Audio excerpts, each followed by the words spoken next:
দক্ষিণ চীনের ইউনান প্রদেশের জেনসিয়ং কাউন্টির একটি হাসপাতালে হঠাৎই ছুরি হাতে ঢুকে পড়ে এক ব্যক্তির সামনে যাকে পায় তাকে এলোপাতাড়ি কোপাতে থাকে। এ সময় ছুরির আঘাতে 10 জনের মৃত্যু হয়েছে। এই হামলায় আহত অন্তত 21 জন। হতাহতের সংখ্যা আরও বাড়ার আশঙ্কা করছে প্রশাসন।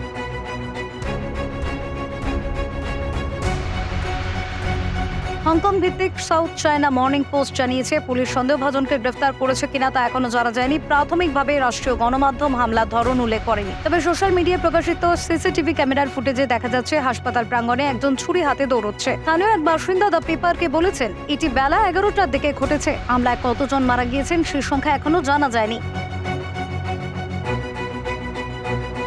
একজন প্রত্যক্ষদর্শী বলেছেন, তিনি আক্রমণ থেকে অল্পের জন্য রক্ষা পেয়েছেন এবং আহতদের মধ্যে ডাক্তাররাও রয়েছে। রেড স্টার সোশ্যাল মিডিয়া পোস্টে প্রত্যক্ষদর্শীর ভিডিওতে দেখা গিয়েছে হাসপাতালের চারিদিকে রক্তে ভেসে যাচ্ছে। আহত ব্যক্তিরা একে অপরকে সাহায্য করার চেষ্টা করছেন। কঠোর আগ্নেয়াস্ত্র আইনের কারণে চীনে এই ধরনের সহিংস অপরাধ বিশেষ করে পাবলিক প্লেসে অত্যন্ত বিরল। যদিও আইনটি নাগরিকদের আগ্নেয়াস্ত্র রাখার ব্যাপারে কঠোরভাবে বিধিনিষেধ আরোপ করে, তবুও গত কয়েক বছরে ছুরিকাঘাতের সংখ্যা বেড়েছে। গত অগাস্টে ইউনানে মানসিকভাবে অসুস্থ এক ব্যক্তি ছুরি দিয়ে লোকেদের আক্রমণ করার পর 2 জন মারা যান এবং আরও 7 জন আহত হন। এর 1 মাস আগে দক্ষিণ চীনের গুয়াংডং প্রদেশে একটি কিন্ডারগার্টেনে ছুরিকাঘাতে 6 জন নিহত এবং 1 জন আহত হন। ব্যুরো রিপোর্ট, নবীন নিউজ।